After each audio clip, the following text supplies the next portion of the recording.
नमस्कार।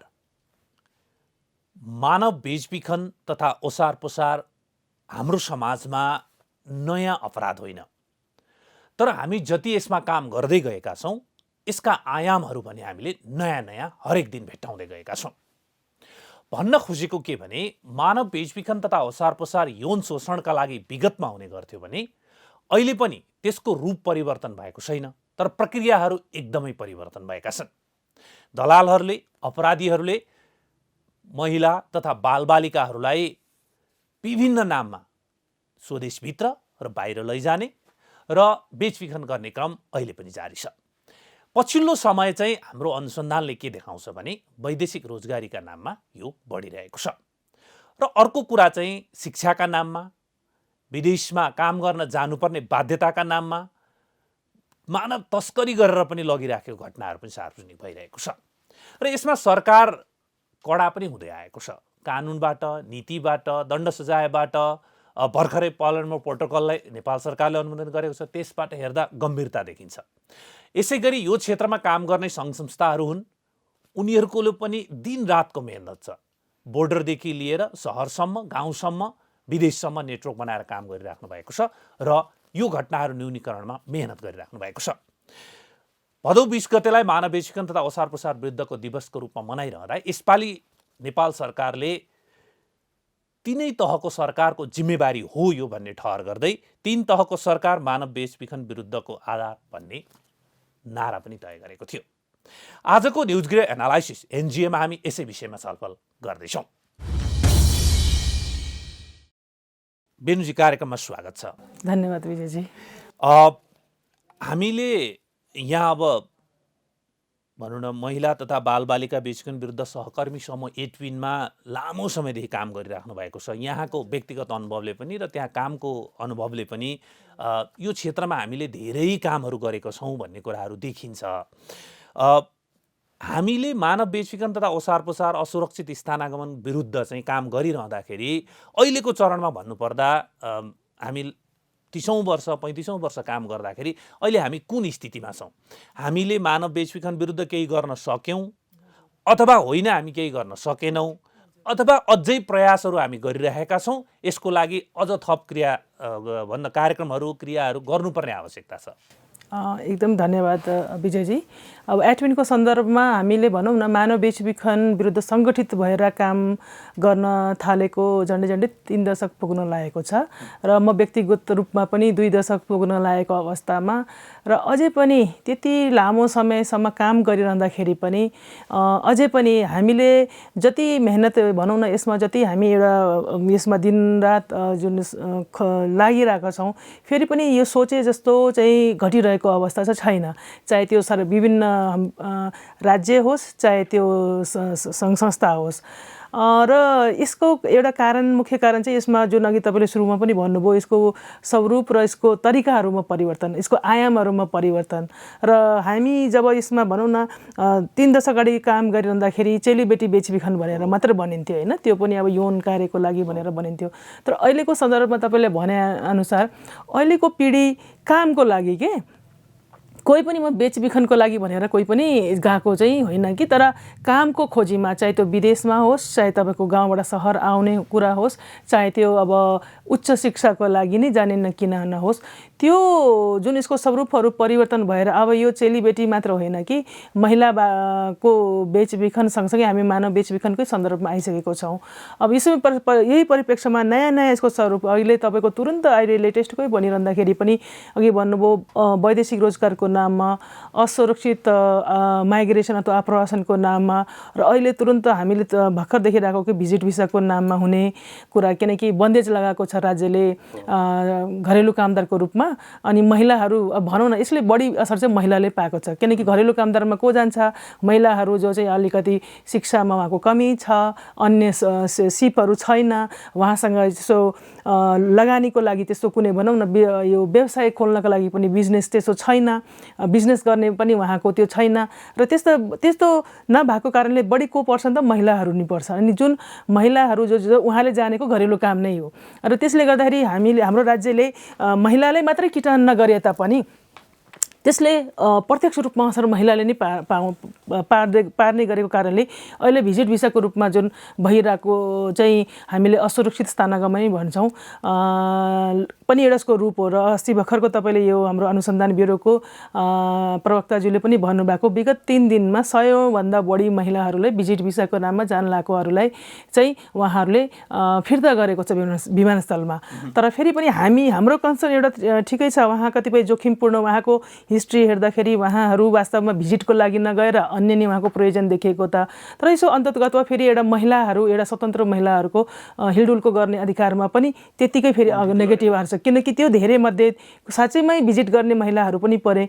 र अहिले भर्खर तपाईँले समाचारमा पनि हेरिरहनु भएको छ, यो तराई जिल्लामा बच्चा चोर्ने गिरोह सक्रिय भएको छ होइन। उहाँहरूले भनेअनुसार अब हामीले मिडिया नै पढेअनुसार चाहिँ 500 भन्दा बढी चाहिँ उहाँहरू प्रवेश गरेका छन् रे नेपालमा। र उहाँहरू चाहिँ विभिन्न वेश धारण गरेर बच्चाहरू चोर्ने भन्ने पनि एक प्रकारको गृह चाहिँ के अरे एउटा गिरोह नै भित्र छिरेको भन्ने कुराहरू विभिन्न सञ्चार माध्यमबाट आइरहेको। यसमा चाहिँ हामीले जस्तै यहाँले अघि एकदम ठिक शब्द कोइन गर्नु, सुरुमा चेलीबेटी बेचबिखन भनेर भनिन्छ, यसको आयाम यति बृहत हुँदै गयो कि अहिले हामी मानव बेचबिखन अझ मानव तस्करीसम्म आइपुगेका छौँ होइन। र एक दुईवटा कुराहरू फेरि हाम्रो बाध्यता छ। जस्तै हामीले पछिल्लो अध्ययनले तथ्याङ्कले के देखाउँछ भने प्राकृतिक विपदहरूको बेलामा जस्तै 72 सालमा भूकम्प गयो, यो मानव बेचबिखन र असुरक्षित स्थानागमनको जोखिम बढ्यो। कोभिड आयो, त्यसले पनि असुरक्षित स्थानमा मानव बेचबिखनको जोखिमलाई बढायो। एउटा यो बाध्यता छ।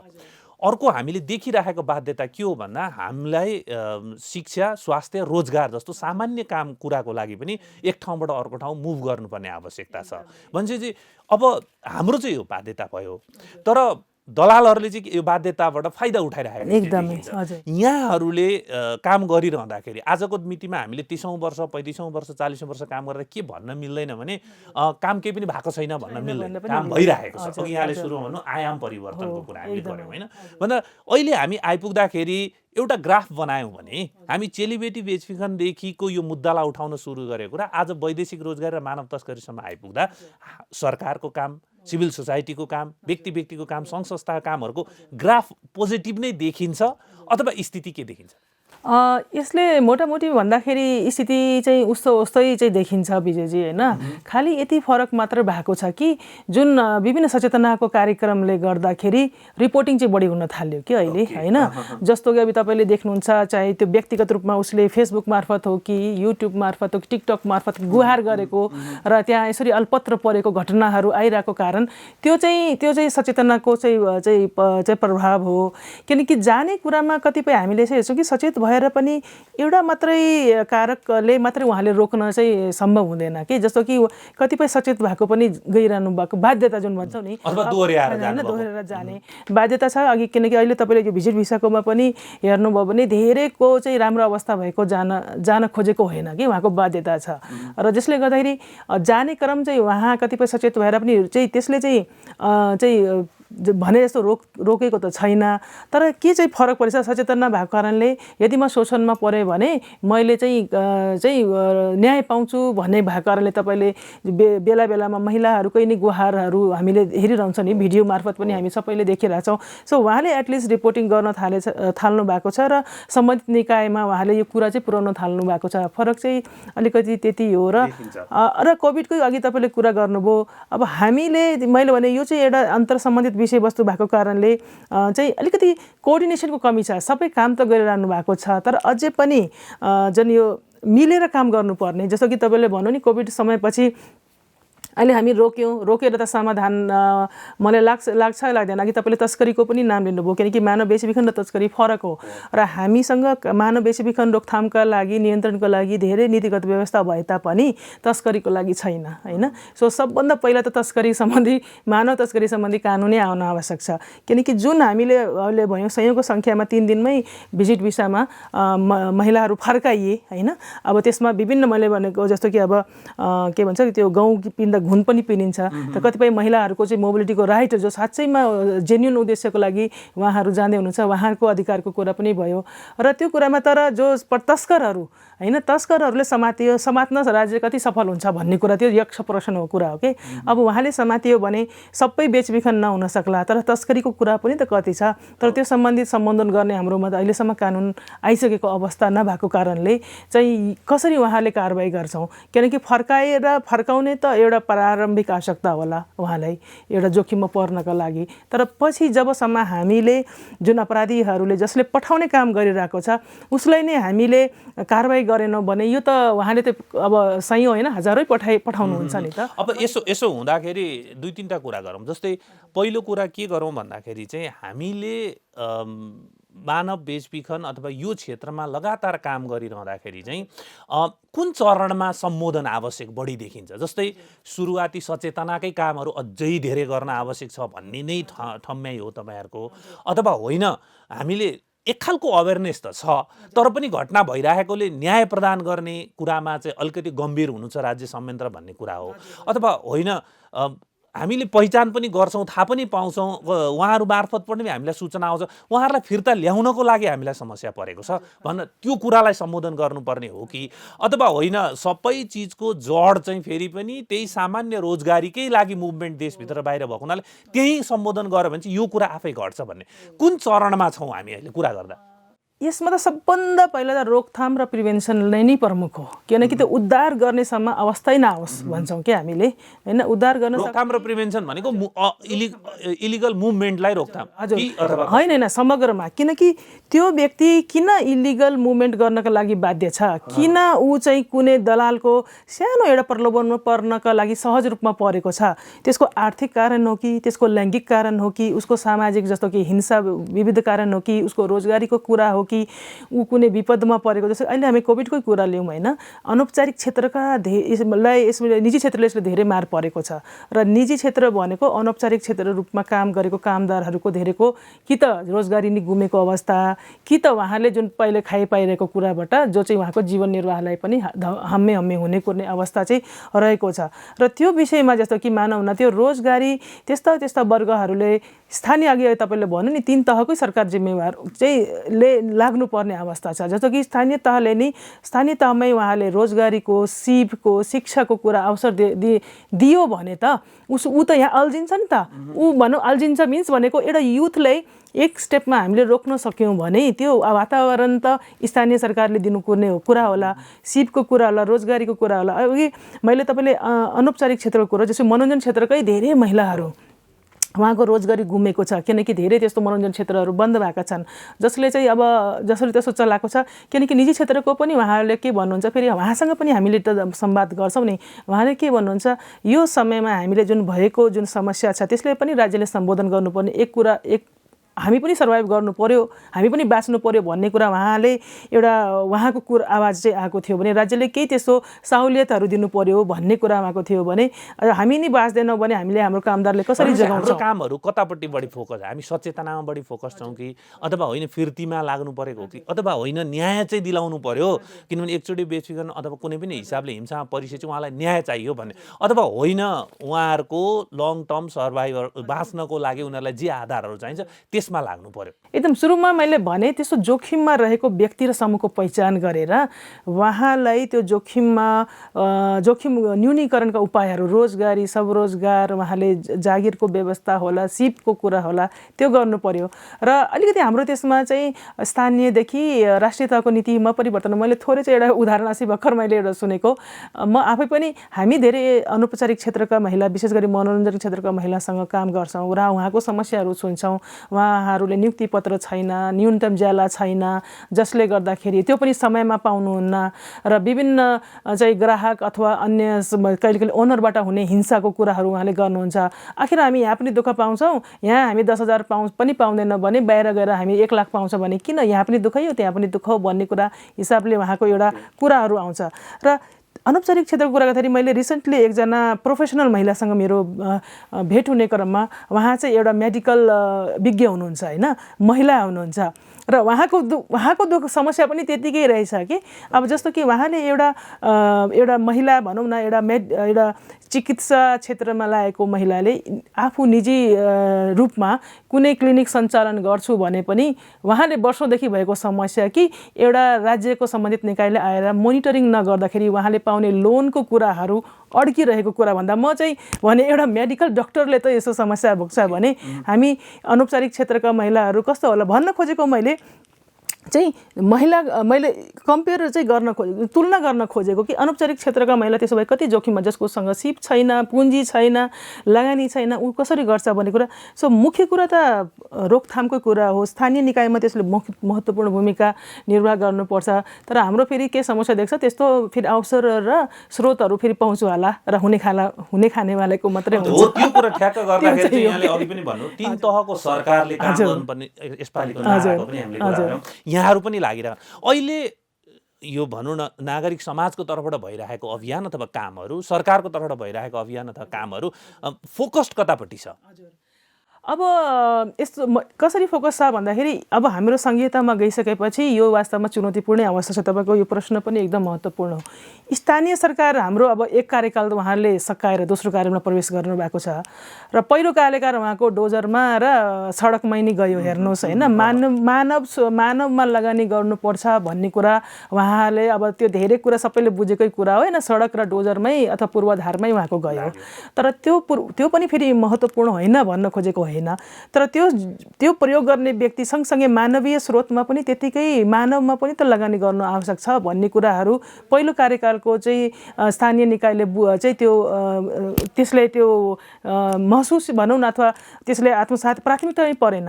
र अब हामी उहाँसँग पनि हामी छलफल गरिरहँदाखेरि दोस्रो कार्यकालमा त एटलिस्ट तपाईँहरूले मानव जुन उहाँको जनता भन्छौँ, उहाँको आफ्नो जसले उहाँले छानेर पठाउनु भएको छ त्यो उहाँको चाहिँ उहाँमा लगानी गर्नु, मानवमा लगानी गर्नु, उहाँले पर्ने विभिन्न जोखिममा लगानी गर्नु भन्ने चाहिँ छौँ। र बेचबिखन जस्तो मुद्दा त मैले भने इभन यो स्थानीय सरकार सञ्चालन ऐन अन्तर्गत पनि उहाँले विभिन्न समिति बनाउनै सक्ने छ भने मानव बेचबिखनको पनि उहाँको त्यो बनाउन सक्ने छ भन्ने प्रावधान छ। तर कति बनाए भन्ने कुरा चाहिँ एउटा प्रश्न गरिरहँदाखेरि स्थानीय निकायको, मैले सबै भन्दिनँ तर धेरै स्थानीय निकायको मानव बेचबिखन र हिंसाको विषयवस्तुहरू चाहिँ उहाँको प्राथमिकतामै परेन। उहाँले तपाईँको नीति र कार्यक्रममा पनि यदि तपाईँले हेर्नुभयो भने त्यो परेको छैन होइन। सो उहाँको त्यो उसमा पर्नु पर्यो किनकि सुरुवातमै उहाँले प्रिभेन्सन भनेको त उहाँको एकदम महत्त्वपूर्ण भूमिका हो। र दोस्रो कुरा चाहिँ मैले अब प्रदेश तहकोमा आउन चाहेँ। प्रदेश तहको भूमिकामा हेर्दाखेरि अब तपाईँले थाहा छ प्रदेश धेरै भूमिकाविहीनै अवस्थामा छ होइन। उहाँले त्यति स्रोत र उहाँले धेरै भनौँ न त्यस्तो भूमिका नदिएको कारणले त्यस्तो अवस्थामा छ। तर हामी चाहिँ सरकारवाला उहाँले के गरिरहेर आउँछौँ, उहाँले स्थानीय र राष्ट्रियको बिचमा एउटा समन्वयको पुलको काम चाहिँ गर्न सक्नुहुन्छ। सो उहाँको त्यसरी समन्वयकारी भूमिका निर्वाह गर्नुपर्ने हो। तर त्यो पनि त्यति भइरहेको अवस्था छैन किनकि ट्राफिकिङको पनि यो मानव बेचबिखनको मुद्दा भएको छैन। र अब म राष्ट्रिय तहमा जान चाहेँ। राष्ट्रिय तहमा हामीले फोकल हुन त यो बहुसरकारको विषयवस्तु भएको कारणले महिला बालबालिका तथा ज्येष्ठ नागरिक मन्त्रालय चाहिँ यसको फोकल मन्त्रालयको रूपमा तोकिएको छ।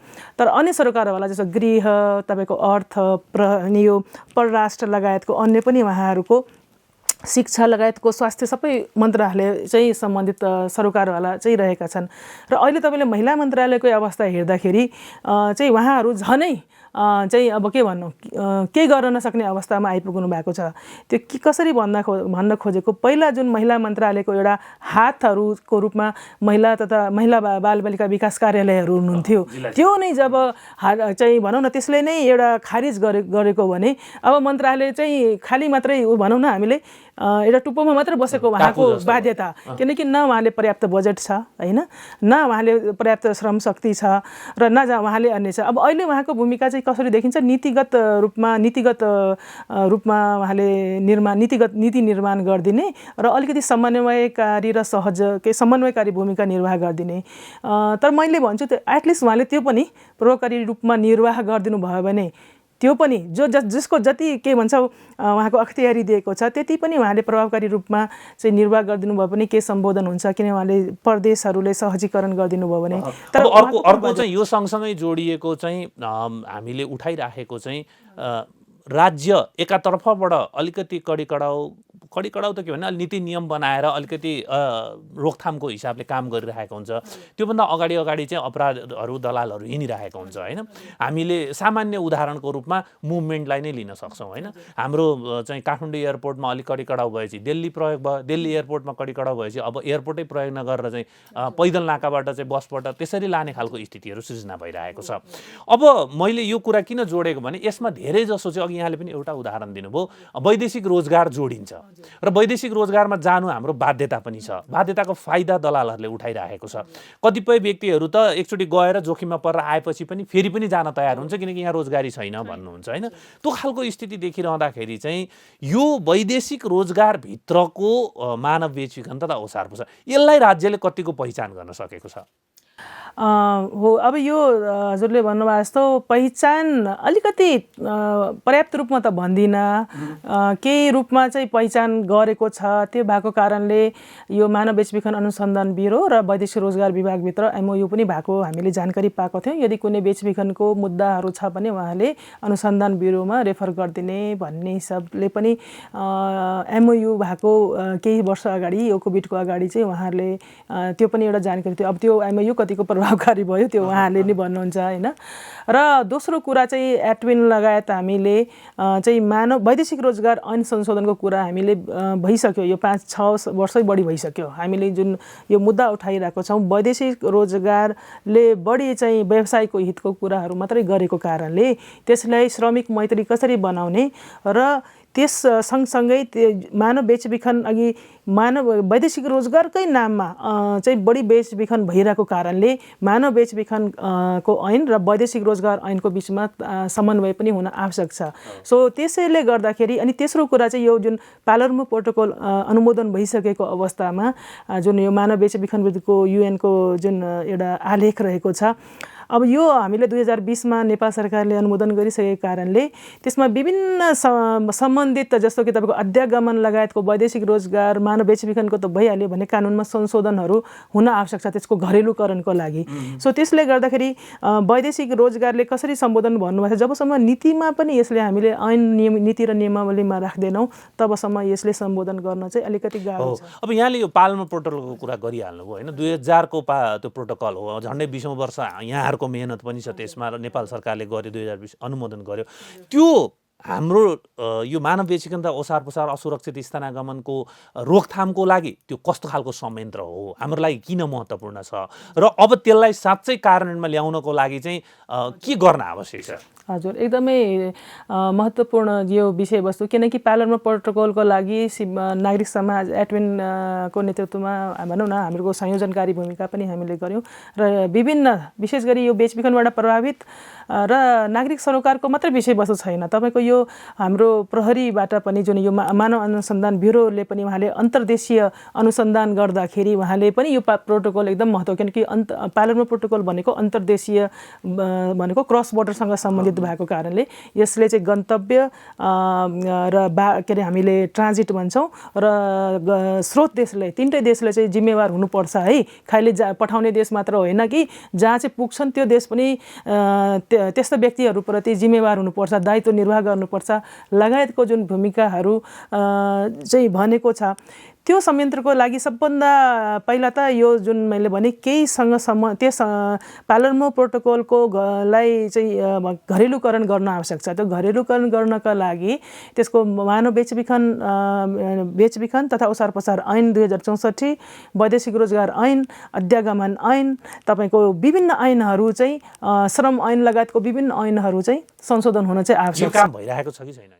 अब हामीले जानकारी पाए अनुसार चाहिँ यो मानव बेचबिखन नियन्त्रण ऐन मन्त्रालयको जानकारी अनुसार चाहिँ विभिन्न सम्बन्धित मन्त्रालयमा राय सल्लाहको लागि गइसकेको अवस्था छ र वैदेशिक रोजगारको ऐन चाहिँ त्यसको त्यति प्रगति भएको अवस्था चाहिँ हामी पाउँदैनौँ, किनकि पटक पटक 6-7 वर्ष अगाडि पनि यो चाहिँ यसमा छलफल भइरहँदाखेरि पनि अहिलेसम्म नहुनु कारण चाहिँ अब यस्तो छ, तपाईँको वैदेशिक रोजगार श्रम के अरे यो हाम्रो श्रम मन्त्रालयको बढी प्राथमिकतामा तपाईँको यो खालि यो वैदेशिक रोजगार मात्र परेको, यो ट्राफिकिङको पर्सपेक्टिभबाट हामीले चाहिँ यसले संशोधन हुन्छ भन्छौँ तर त्यो चाहिँ त्यति प्राथमिकतामा नपरेको कारणले पनि होला, किनकि धेरै वर्ष अगाडि हाम्रो एकजना मन्त्रीज्यूले नि के यो हाम्रो सरोकारवाला नागरिक समाजले बोलाएर उहाँकै कार्यकक्षमा ब्रिफिङ पनि गर्नुभएको थियो र प्रस्तुति नै गराउनु भएको थियो यो उहाँको परामर्शकर्ताबाट। तर मलाई लाग्छ यो नेतृत्वमा को छ, त्यो चाहे त्यो नीतिगत नेतृत्व होस् चाहे त्यो हाम्रो ब्युरोक्रेटिक नेतृत्व होस्, त्यसको प्राथमिकतामा दुईटाको प्राथमिकतामा पढ्नु आवश्यक हुँदो रहेछ होइन। त्यो नपरेस्, दुईटाको प्राथमिकतामा नपरेसम्म त्यो कुरा चाहिँ अगाडि नबढ्ने। भनेपछि अहिले अब पाल्मो प्रोटोकलको घरेलुकरणको लागि आवश्यक जुन जुन हाम्रो ऐन नीति नियमहरूमा संशोधनको काम हो त्यो नै पहिलो प्राथमिकता चाहिँ त्यही हो र अहिले अब गभर्मेन्टले गर्नुपर्ने पहिलो काम नै त्यो। हजुर।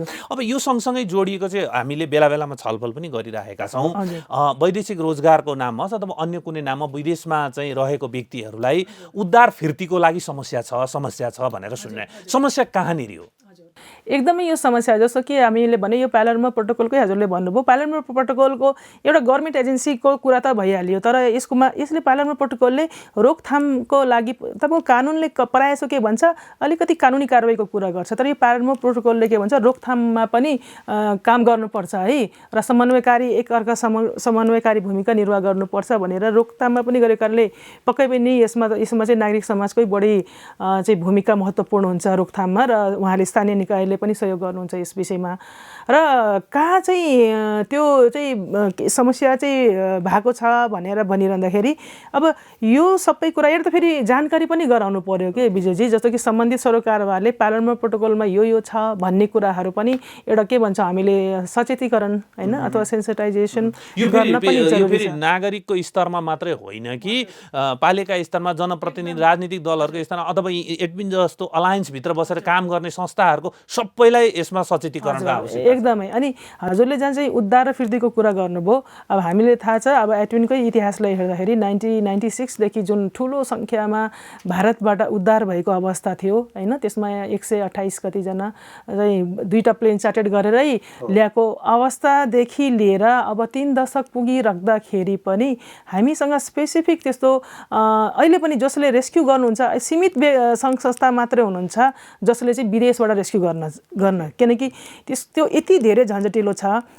किनकि परराष्ट्रसँग सम्बन्धित कुरा पनि भयो र विशेष गरी बालबालिकामा त झन् जटिल छ किनकि उसको घर पहिचानदेखि लिएर उसको लागि उसको चाहिँ योजना नै उताको भनौँ न अब उताको भन्दाखेरि पनि तपाईँले हाम्रो बढी जस्तो भइरहने भारतकै उदाहरण ल्याउँ, त्यहाँ यदि उहाँले कुनैले रेस्क्यु गरेर भारतको कुनै सरकारी गृहहरूमा महिला अथवा बालबालिकाले राखेको छ भने उहाँहरूले त्यसको मुद्दाहरू यदि चलेको अवस्थामा झन्झटिलो भएको अवस्था किनकि त्यो मुद्दाको केसमा उहाँहरूले फेरि यहाँबाट पटक पटक लग्नुपर्ने र दोस्रो राज्य संयन्त्र चाहिँ जोडिएको छ कि छैन यसमा? जस्तै सङ्घ संस्थाहरूले उद्धार गरेर ल्यायो भन्ने कुरा पटक पटक सुनिराखिन्छ होइन, राज्यको आफ्नो संयन्त्र छ छैन अथवा राज्यले उद्धार फिर्ती गर्ने काम गरिराखेको छ कि छैन? गर्दै नगरेको चाहिँ होइन यो जस्तै मानव बेचबिखन विरुद्धको राष्ट्रिय समितिको व्यवस्था एउटा महिला मन्त्रालय अन्तर्गत रहेको छ जसमा विभिन्न सरोकारवाला मन्त्रालयहरू सहितको बेचबिखनबाट प्रभावित र नागरिक समाजको उपस्थिति चाहिँ रहेको छ र त्यो कुरा गर्दाखेरि उहाँहरूले एम्बेसीबाट अथवा सङ्घ संस्थाहरूबाट आएको चाहिँ केही घटनाहरूले उहाँले केही बजेटहरू एम्बेसीहरूमा पनि पठाउनुहुन्छ र त्यसरी अनुरोध भएकोमा उहाँहरूले त्यो चाहिँ त्यसको फिर्ता ल्याउनका लागि उहाँले मद्दत पनि गर्नुहुन्छ। तर यो चाहिँ कुरा भयो तपाईँको अब त्यो फेरि एकदम सीमित स्रोत साधनमा र सबैको पहुँच पनि हुँदैन, एक नम्बर त्यो कुरा भयो। दोस्रो कुरा हाम्रो चाहिँ कन्सर्न चाहिँ अर्को चाहिँ के हो भने बेचबिखनमा परिसकेकोले पहिला त पीडितलाई कसरी पहिचान गर्ने, अघि हामीले भने भिजिट भिसाको नाममा कहिले इन्डियाको मिजोरमबाट कहिले बोर्डरबाट होइन चाहिँ जुन व्यक्तिहरू बेचबिखनको नाममा फर्काइन्छ होइन उद्धार गरिन्छ, के त्यो साँच्चै सबै बेचबिखनका पीडितै हो त भन्ने कुरा एउटा त्यो हो।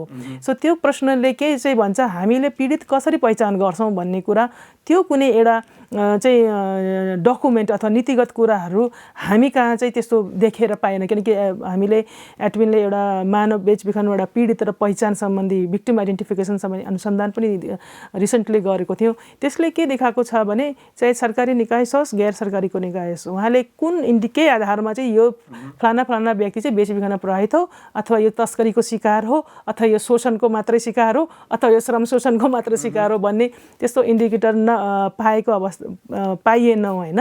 र दोस्रो कुरा एउटा त पहिचानको कुरा, पहिचान भएपछि उद्धारको कुरा आउँछ। उद्धार गर्दाखेरि कसरी गर्ने, किनकि सर्टेन तपाईँको प्रोटोकल हुन्छ उद्धार गर्दाखेरि पनि। जस्तो कि बालबालिकाकोमा उद्धार गर्दाखेरि बालबालिका संवेदनशीलले चाहिँ वर्दीमा जानुहुन्न भन्छौँ कि होइन, किनकि त्यो बच्चा एकदमै तर्सिन सक्छ प्रहरीलाई हेरेर होइन, उसलाई मानसिक चाहिँ आघात पर्न सक्छ, अथवा उसले थाहा हुँदैन किन रेड पार्यो भनेर होइन, लगायतको जस्तो केही प्रोटोकल हुन्छ भने त्यस्तै प्रकारले कसरी, किनकि सङ्घ संस्था एक्लै पनि जानु, सुरक्षाको कुरा पनि हुन्छ, तपाईँ एक्लै जानुहुन्न, तपाईँ प्रहरीले साथ लिएर जानुपर्छ, सूचना दिएर जानुपर्छ। यो प्रोटोकलको निर्माणमा एडमिनले पनि काम गरिरहेछ होइन। यसमा यो चाहिँ अब हामी हो त्यही प्रकारले हामीले हजुरले भन्नु चाहिँ यो एउटा हामीले कार्यविधि एउटा चाहिँ हामीले एउटा राज्यले त्यो मैले भने जुन त्यो कार्यविधि उद्धार कसरी गर्ने होइन, किनकि सबै सङ्घ संस्था त एक्सपिरियन्स र पहुँच भएको हुँदैन नि। हिजो तपाईँले नि कुनै केस आयो भने तपाईँले त्यो उसको मानव अधिकार र सुरक्षामा चाहिँ समस्या नहोस् भनेर तपाईँले कसरी उद्धार गर्नुहुन्छ, र उसले तपाईँले कसरी फिर्ती, तपाईँको आशय राम्रो भए पनि तपाईँले तरिका नजान्दाखेरि झन् त्यो पीडित र प्रभावितले के हुनसक्छ, झन् हानि हुनसक्छ।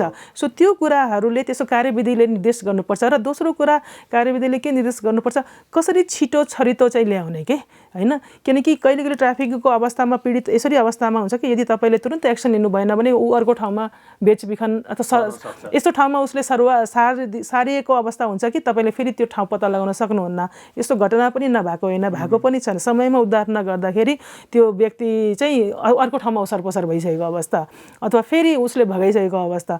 सो त्यो भएको कारणले त्यो कसरी उद्धार गर्ने र कसरी उसले फिर्ती ल्याउने, कुन कुन निकाय हो भन्ने कुरा सबै, त्यो कुन हो निकाय चाहिँ त्यसले चाहिँ खबर गरेर त्योसँग कोअर्डिनेसन गरेर ल्याउने भन्ने कुराहरू चाहिँ त्यो कार्यविधिले गर्छ। र जो चाहिँ हामीसँग अहिले यसले तोकेर चाहिँ त्यस्तो छैन हाम्रो नेपालमा, र त्यसको लागि हामीले विगत लामोदेखि हामी चाहिँ भनौँ न चाहिँ एउटा अभियान पनि चलाइरहेको छौँ, र त्यसमा थोरै प्रगति पनि भएको चाहिँ भन्न चाहिँ मैले यहाँ भन्न चाहेँ। अर्को कुरा चाहिँ नेपाल अहिलेको यो मानव बेचबिखन तथा ओसार पसार जुन ऐन छ, यो ऐनले चाहिँ मानव बेचबिखन तथा ओसार पसारको परिभाषालाई एकदमै बृहत गरेको छ होइन।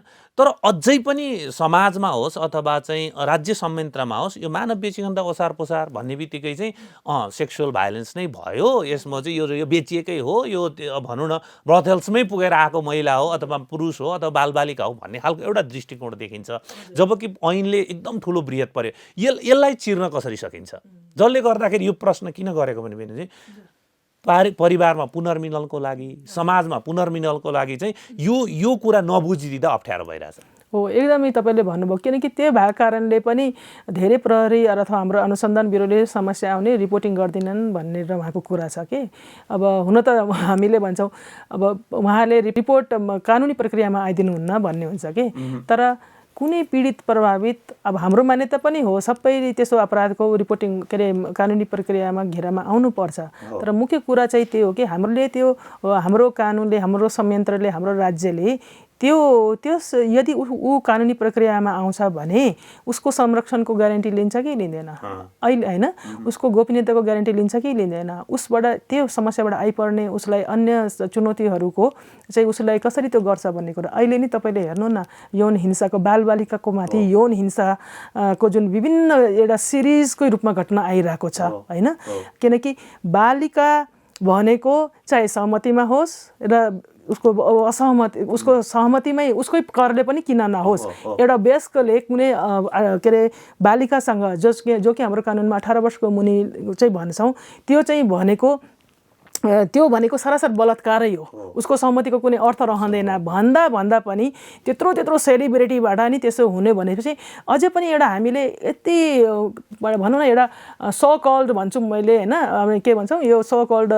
पढे लेखेकाहरू व्यक्तिहरूबाट नै त्यही पीडितलाई नै चाहिँ दोष दिइरहेको अवस्था हामी अहिले के छ्यापछ्याप्ती आइरहेको छ। फेरि हामीले भन्न खोजेको चाहिँ अब हो त्यो बच्चाले त गल्ती गर्छ नि त होइन, बच्चाले त गल्ती गर्छ नि, तर जुन वयस्क छ ऊ त आफ्नो एजबाट परिपक्व भएपछि परिपक्व जस्तो व्यवहार गर्नु पर्यो नि त, बच्चाले त बच्चा जस्तो व्यवहार गर्छ नि त, त्यो त हाम्रो सर्वमान्य इन्टरनेसनल कानुनकै अन्तर्राष्ट्रिय मापदण्ड 18 वर्षको भनेको छ। तर फेरि पनि अहिलेको हालसाले हामी हेर्छौँ एउटा बाढीकै रूपमा त्यही बालिकाले किन जानु पर्थ्यो, किन उसँग घुम्नु पर्थ्यो भन्ने लगायतको उल्टो उसलाई नै दोषी बनाएको जुन एउटा अवस्था जुन छ, अब हामीले अहिले विगत केही घटनादेखि त्यसरी हेरिरहेको छ। धेरै जस्तो उसले नै चाहिँ अझै दोषीले दोषी देखाउने भने अब त्यो एउटा घटनाले त अब एउटा बेचबिखनमा पढेको व्यक्तिले त्यो त एउटा घटना भयो, एकपटक उसँग दुर्घटना भयो होइन, तर बेचबिखनमा जुन पटक पटक परेको दुर्घटनाले त्यो मान्छेले कसरी त तपाईँको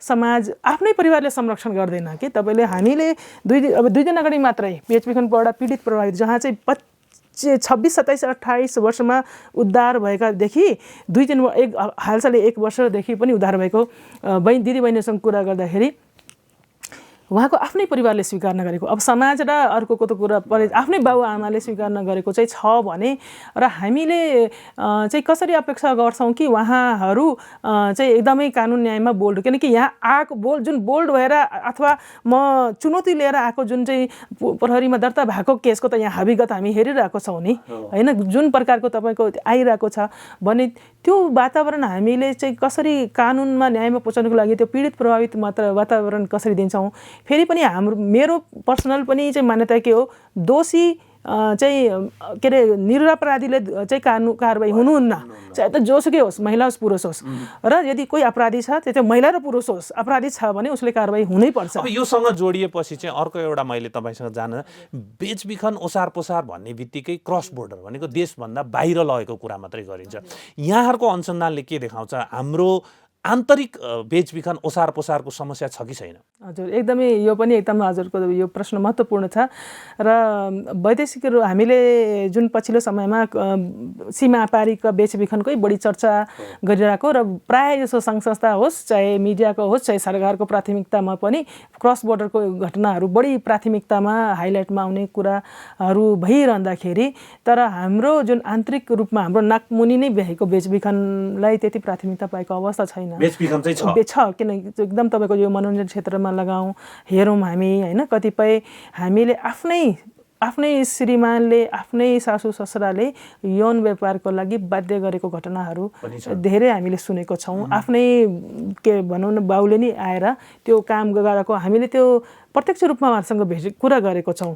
अब त्यो अनि विविध कारणले चाहिँ उहाँहरू 12 वर्षकी एउटा बच्ची 3 वर्षदेखि यौन कार्यमा छ भन्दै सुन्दा पनि हामीले पनि सुन्दाखेरि एकदम कसरी उसले त्यो भोग्यो होला भन्ने कुरा हामी कल्पना गर्दा पनि हाम्रो रौँठाडा हुन्छ भने जो सहने व्यक्तिले कस्तो भयो होला भन्ने, किनकि हाम्रो पनि बच्चा सानो हुँदाखेरि हामीले त्यो महसुस गर्न सक्छौँ। र अब यो इँटा भट्टाको कुरामा हेरौँ होइन, इँटा भट्टा, जरी कारखाना, गलैँचा कारखानामा र के गर्छ हाम्रो चाहिँ के हुन्छ, यो प्रायः चाहिँ मैले भने जब एउटा वयस्क व्यक्तिले त आँट गर्न चान्चुने आँट गर्नले सक्दैन, यो म मुद्दामा जान्छु, म न्यायिक प्रक्रियामा जान्छु भन्ने कुरा, किनकि यो भनेको धेरै लामो प्रक्रिया तपाईँलाई थाहा छ। अनि पटक पटक त्यसलाई चाहिँ त्यही प्रक्रियाबाट गुज्रिँदाखेरि ऊ आफू पनि मेन्टली पनि उसलाई के भन्छ एकदम गाह्रो हुँदो रहेछ होइन, किनकि हामी जहिले पनि ट्राफिकसँग कुरा गर्छौँ उहाँ हरेक पटक पनि, अस्ति मैले 2 दिन घटना भन्यो, उहाँ 2 महिना अगाडि पनि कहिले आफू पनि गिल्टी लाग्छ, तर उहाँसँग कुरा नगरेसम्म,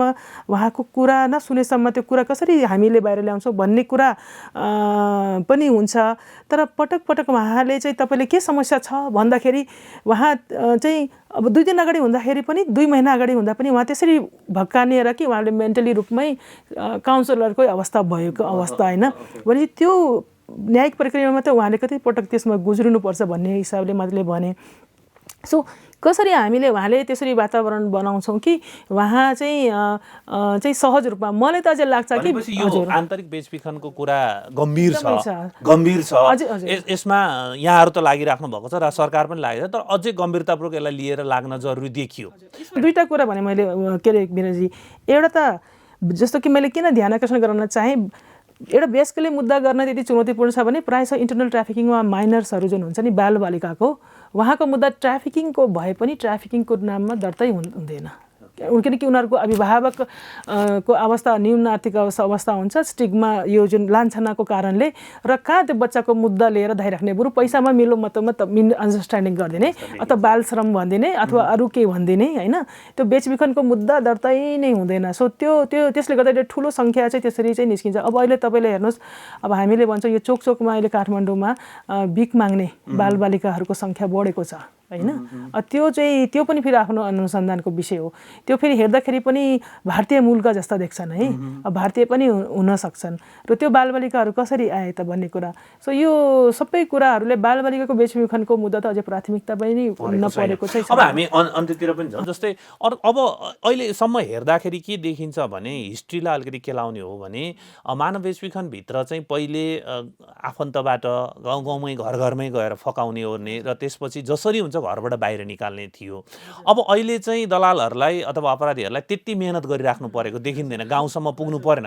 डिजिटल जमाना छ, अब सबभन्दा सजिलो गरी भन्दाखेरि चाहिँ सामाजिक सञ्जालहरू मार्फत चाहिँ सम्पर्क बढाउने। अब फेरि सम्पर्क कसरी गर्ने, के भन्दा फकाउन सकिन्छ, के भन्दा मान्छे फकिन्छ, उनीहरू एकदम पोख्त हुन्छन्। यस्तो लाग्छ कि तालिमै लिएर गर्छन् कि यो काम भन् जस्तो देखिन्छ।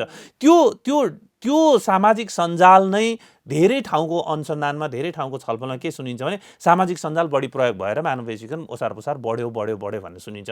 हामी सामाजिक सञ्जाललाई छोड्न पनि सक्दैनौँ। सामाजिक सञ्जालमा हामी सबैजना छौँ भनेदेखि त्यही जुन सञ्जाल मार्फत अपराधीहरू अगाडि बढिरहेको छ त्यही सञ्जालभित्र छिरेर राज्यले त्यो अपराधलाई न्यूनीकरण गर्न सकिने सम्भावना रहन्छ कि रहँदैन? हो, अब म चाहिँ के भन्छु, सामाजिक सञ्जाल भनेको कुनै पनि प्रविधि त्यो प्रयोग गर्नेको माथि भरमा हुन्छ कि होइन। अब तपाईँले चक्कुलाई पनि आफ्नो आत्मरक्षा गर्नुहुन्छ कि अरूले हत्या गर्नुहुन्छ भन्ने कुरा जस्तै, अब यो प्रविधिले नै प्रयोग गरेर हामी जुनले यस सम्बन्धी सचेतना पनि बढाउन सक्छौँ, धेरैको हातमा पुग्न सक्छौँ होइन, यदि यसको युज गऱ्यौँ भने। तर मिसयुज गर्नेहरूले फेरि त्यस्तै शिकार बनाउनका लागि होइन, शोषणको शिकार बनाउनका लागि, अघि तपाईँले भन्नुभएको छ अब त गाउँ जानै पर्दैन। पहिला पो गाउँमा गएर माया जालमा फसाएर बिहा गर्छु भनेर, माया गर्छु भनेर पुरानो ट्रेन्ड भइसक्यो। अहिले त तपाईँले फेसबुकबाट फ्रेन्ड बनाएर होइन, अब मायाको जाल के अरे बिछाउने हो कि करकापको जाल, डर धाक धम्की भनेको उसको त्यस्तो फोटो चाहिँ पहिला लिने, त्यसो गर्ने, अनि त्यसकै ब्ल्याकमेलको आधार त्यसले लिएर त्यो ब्ल्याकमेल गर्ने, अनि त्यसले चाहिँ फेरि कहाँदेखि कहाँ पुर्याउने भन्ने कुराहरू त्यस्तो छन्। र त्यो अत्यधिक बढेको छ, किनकि मैले चाहिँ यो वात्तै यसको प्रयोग बढेको कारणले मैले सबैलाई भन्छु होइन, चाहिँ हामी व्यस्क होस् या बालबालिका हाउ टु युज भन्ने कुरा चाहिँ के अरे ह्यान्डल गर्न चाहिँ हामीले त्यो चाहिँ जरुरी छ कि होइन, कसरी युज गर्ने। अब कतिपय कुरा त हुन त यो नियामक गर्ने के अरे निकायले पनि चाहिँ गर्न आवश्यक छ। यो जुन बलात्कारको कुरा बढिरहेको कारणले हामी देख्छौँ युथहरूमा चाहिँ के भन्छ एउटा रिस्क लिने बिहेभियर बढिरहेको, अथवा उहाँले त्यो नेटमा त्यस्तो हेरेर त्यो प्र्याक्टिस गर्न खोजेर उहाँको रिस्की बिहेभियर भन्छौँ नि त हामीले होइन, जुन यो विभिन्न घटनाले जुन देखाइरहेको छ। सो उहाँले यो एक्सपिरियन्स गरौँ त, किनकि सबैको हातमा यदि प्रोन मुभिजहरू एभाइलेबल छ भने त्यो बालबालिकाले सजिलोसँग उपयोग गर्छ भने, अनि त्यसले त क्युरियोसिटी हुन्छ नि त एडोलसेन्टमा होइन, एउटा क्युरियोसिटी र एउटा उहाँको एडोलसेन्ट युथहरूको रिस्क लिने एउटा नेचर हुन्छ नि त होइन, गरौँ न त भन्ने हिसाबले। सो त्यो हिसाबले कतिपय नियामककारीको भूमिका पनि हुन्छ, कतिपय कुराहरू उहाँले दिने भन्ने कुरा। दोस्रो कुरा चाहिँ एउटा चाहिँ गभर्मेन्टले पनि कतिपय कुरा नयाँ भएको कारणले कसरी अझै पनि हामी हेर्छौँ नि डुज एन्ड डोन्ट्सहरू गर्न हुने नगर्ने हुने भन्ने कुराहरू हुन्छ नि, त्यो कुराहरू हामी एउटा मलाई लाग्छ पढे लेखेको पनि थाहा हुँदैन कि सोसियल मिडियामा के हाल्नुहुन्छ के हाल्नुहुन्न, के बोल्नुहुन्छ के बोल्नुहुन्न भनेर कतिपय हामी प्रबुद्ध हाम्रो पढे लेखेको जस्ताहरूले पनि त्यो कुराहरूको हेक्का नहुँदो रहेछ। सो त्यसले गर्दाखेरि विशेष गरी हाम्रो बालबालिका र सबैले एउटा सचेतनामूलक चाहिँ जुन छ। एउटा अर्को महत्त्वपूर्ण चाहिँ साइबर क्राइम सम्बन्धी हामीसँग स्पेसिफिक कानुन छैन। साइबर ब्युरो छ एउटा, तर साइबर ब्युरोले पनि अब यो हाम्रो यो विद्युतीय कारोबार अन्तर्गतै बढी चाहिँ कारबाही भएको, तर योसँग सम्बन्धी हुन त यो हाम्रो टेलिकम अथोरिटीले पनि केही निकालेको छ भन्ने जानकारी आएको छ। तर यहीसँग सम्बन्धित साइबर अपराधलाई नियन्त्रण गर्ने कुरा, किनकि यो एउटा अलिक प्राविधिक कुरा पनि हो र साइबरबाट धेरै अपराध चाहिँ भइरहेको अवस्था चाहिँ छ।